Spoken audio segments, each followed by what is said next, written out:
স্বার্থের কাঁটা তারে কে যে কাটে কারে বোঝা বড় দায়। কারো চোখে আলো, কারো বা ধূসর কালো, বাঁচে হতাশা বোঝা বড় দায়। বাঁচে হতাশা বোঝা বড় দায়।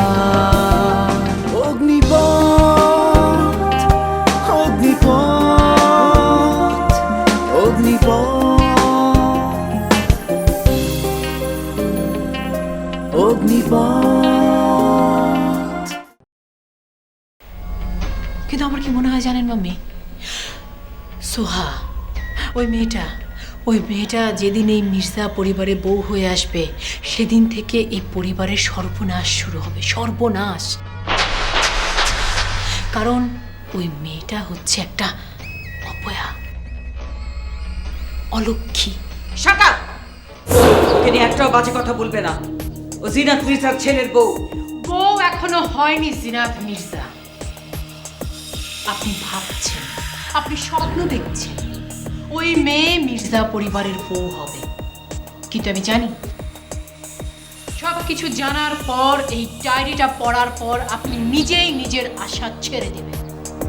Yes, I challenge.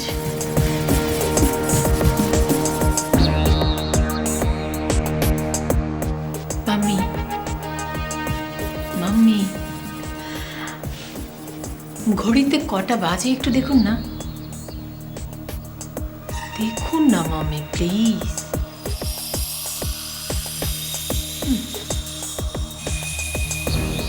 আমি আপনাকে 10টা পর্যন্ত সময় দিলাম। 10টা।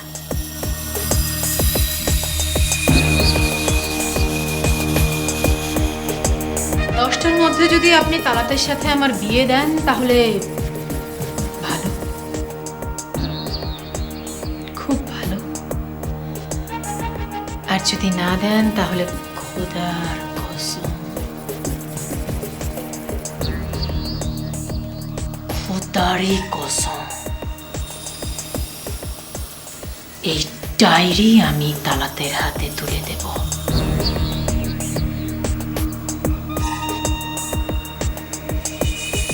তালাতের হাতে। তারপর কি হবে সেটা তো আপনি খুব ভালোই আন্দাজ করতে পারছেন মাম্মি, পারছেন না? ও আপনি জানতে চাচ্ছিলেন না আমি এই ডায়েরিটা কি করে পেলাম, কোথা থেকে পেলাম? ওই যে আপনি যে হাসু মামার ভাগ্নে দিদারের সাথে দেখা করতে গিয়েছিলেন, আমিও কিন্তু গিয়েছিলাম আপনার পিছু পিছু, আপনাকে ফলো করতে করতে, ফলো করতে করতে।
চাও তুমি?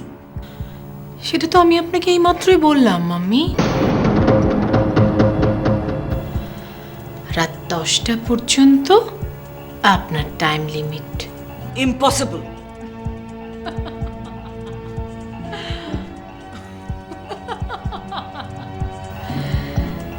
মাম্মি, মাম্মি,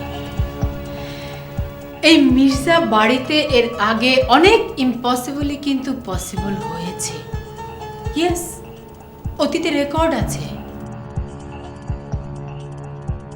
প্রফেসর রহমান সাহেবের মেয়ে, কাজলের ডাই হার্ড প্রেমিক শায়ের যদি কাজলকে ভুলে গিয়ে শ্যামাকে বিয়ে করতে পারে, এই মির্জা বাড়িতে ঘর জামাই হয়ে থাকতে পারে, তাহলে আমি আমি আমি এই কবিতা কেন আপনার ছেলেকে বিয়ে করতে পারবে না?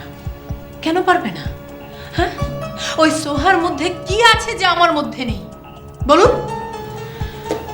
আমি আপনাকে আবারও বলে রাখছি, লাস্ট ওয়ার্নিং, সোহা যদি এই বাড়িতে বউ হয়ে আসে তাহলে আমি আপনার পরিবারের সর্বনাশ ডেকে আনবো। সর্বনাশ। এই মেয়ে, তুমি বারবার এই কথা কেন বলছো? কেন? ওকে, আপনি যেহেতু জানতে চাচ্ছেন তাহলে সত্যি কথাটাই বলি মাম্মি। সোহাকে প্রথমবার দেখেই আমার মনে হয়েছে ওর মধ্যে কি যেন একটা নেই, কিসের যেন অভাব। এত সুন্দর একটা মেয়ে, এত সুন্দর একটা মেয়ে, অথচ আপনি যখন ওর চোখের দিকে তাকাবেন তখন খেয়াল করলে দেখতে পাবেন ও কেমন গভীর বিষণ্ণতায় ডুবে আছে। ওর মধ্যে কোনো প্রাণ নেই। কেন এমন হবে মাম্মি? নিশ্চয়ই কোনো না কোনো প্রবলেম আছে। আর তাছাড়া তালাত যে খুনের আসামি সেটা অলমোস্ট এই শহরের সবাই জানে। আজহার সাহেবও জানেন, কিন্তু তারপরও আজহার সাহেবের মতো এমন বিশাল ধনী শিল্পপতি ব্যবসায়ী সব জেনে শুনে তার একমাত্র মেয়েকে কেন একজন খুনের আসামির হাতে তুলে দিচ্ছেন?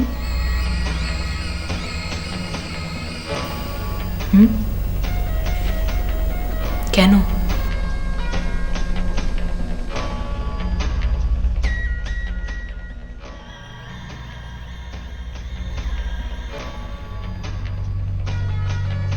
কিছুদিন পর যখন সোহা এসে আপনাকে বলবে, ড্যাডি তুমি নানু হতে যাচ্ছ,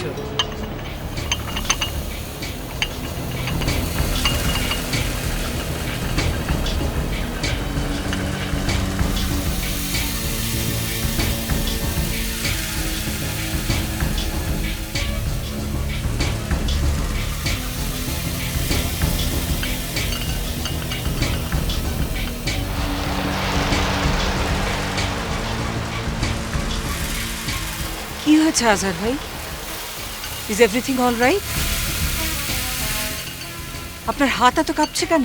No, Mrs Mirza, I am all right.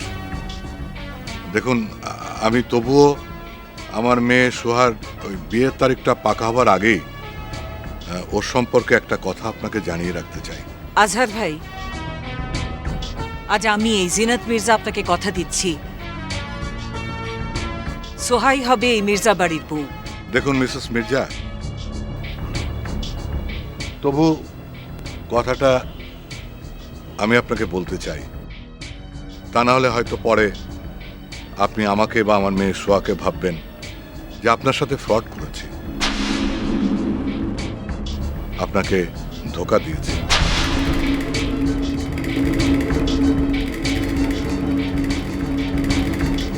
দেখুন মিসেস মির্জা, আমি সেই দুর্ভাগা পিতা যে তার মেয়ের সেই স্বপ্ন কোনো দিন পূরণ করতে পারবে না। প্রতিটি মেয়ের বিয়ের পরে স্বপ্ন মাতৃত্ব, একটি সন্তান। আল্লাহ আল্লাহ সেই স্বপ্ন থেকে আমার মেয়েকে বঞ্চিত করেছেন। আমি ট্রিটমেন্টের জন্য কোটি কোটি টাকা খরচ করেছি। পৃথিবীর এক প্রান্ত থেকে আরেক প্রান্ত আমি ওকে নিয়ে ঘুরে বেরিয়েছি, ডাক্তার দেখিয়েছি, কত ডাক্তার, কিন্তু কোনো লাভ হলো না। অবশেষে নিজের মনকে এই বলে প্রবোধ দিয়েছি যে বিয়ের পরে একটা সন্তান অ্যাডাপ্ট নেব আমার মেয়ের জন্য। কিন্তু তাতে কি আমার মেয়ের মাতৃত্বের খোদা মিটবে? বলুন, আপনি বলুন। আজহার ভাই, সত্যিই কি আর কোনো চান্স নেই? না মিসেস মির্জা,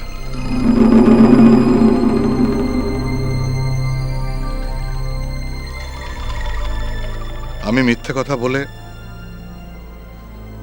আমার মেয়েকে আপনার ঘরের বউ করে পাঠাতে পারতাম, কিন্তু আমি তা চাইনি। তাই আমি সত্যি কথাটা বললাম। বাকিটা এখন আপনার ব্যাপার। তার মানে আমার ছেলে, আমার বংশের কোনো ওয়ারিশ থাকবে না?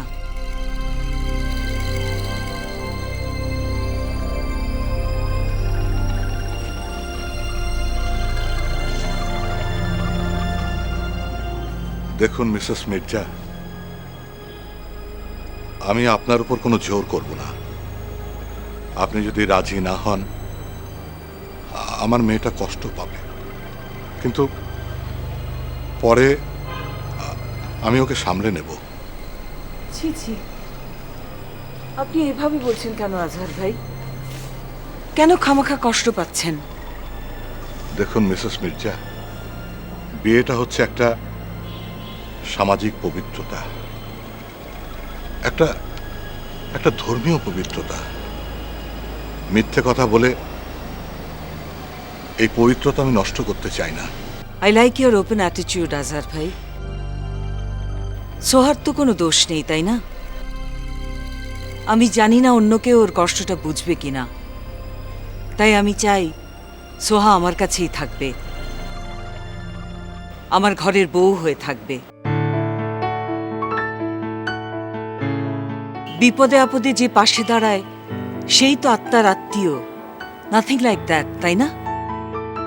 আমার শুধু একটাই অনুরোধ, সোহার এই কথাটা তালাত যেন না জানে, তাহলে কিন্তু প্রবলেম হয়ে যাবে। মাম্মি, মাম্মি, মাম্মি,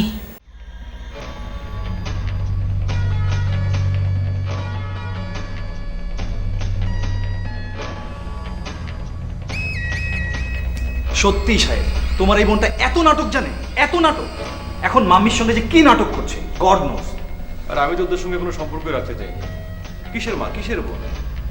আমি তো বারবারই ওদেরকে বাড়ি থেকে বের করতে চেয়েছিলাম, কিন্তু মামুনি বাধা দিয়েছে। আসলে মাম্মি ভাবছে লোকে কি বলবে, কি ভাববে, এসবই কারণ। লোক মানে? আরে আমি নিজে যেখানে মামুনকে বের করে দিচ্ছি, সেখানে লোকের কি? তা ঠিক, মাম্মি যে কিসের ভয় পাচ্ছে। আচ্ছা, ভেতরে ভেতরে কোনো কমপ্লেক্স চলছে না তো? তালাত ভাইয়া, তুমি কি ছেলে মানুষের মতো কথা বলছো? মামুনির আবার কিসের কমপ্লেক্স? আপনি মানুন আর নাই মানুন, আপনার কষ্ট আমি সহ্য করতে পারি না, একদম না। আপনার কষ্ট দেখে আমার ভীষণ কষ্ট হয় মাম্মি, ভীষণ।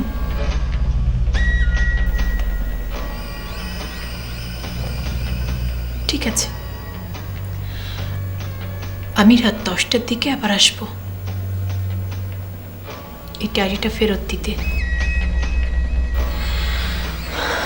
প্লিজ মাম্মি, এবার কিন্তু ডায়েরিটা যত্ন করে লকারে রাখবেন। বলা তো চায় না, বাই চান্স যদি এটা তালাতের হাতে পড়ে যায়, আর ও যদি জেনে যায় যে ওর একটা সৎ ভাই আছে, তারও আবার জন্মের ঠিক নেই, তাহলে কিন্তু মানে আমি শত চেষ্টা করেও কিছু করতে পারবো না। আপনার সুখের সংসার ভেঙে খান খান হয়ে যাবে মাম্মি, সর্বনাশ হয়ে যাবে। এখন আপনিই ভাবুন কি করবেন।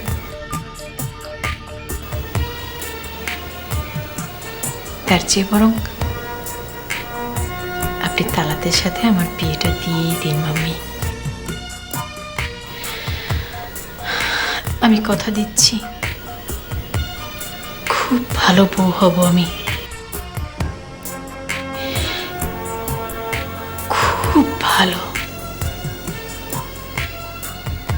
I promise.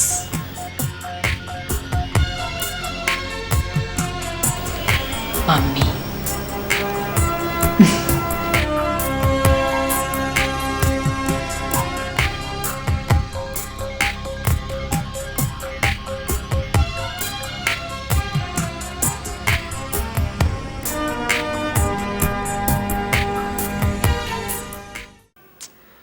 আমি জানি না, কিন্তু দেখলে না আমাদের সবাইকে বের করে দিয়ে মাম্মি ওর সাথে একা কথা বলছে কেন? এর পেছনে নিশ্চয়ই কোনো কারণ আছে। আর আমি তো নিজের চোখেই দেখছি মাম্মিকে মাঝে মাঝে কেমন আমার অচেনা লাগে, রহস্যময় লাগে।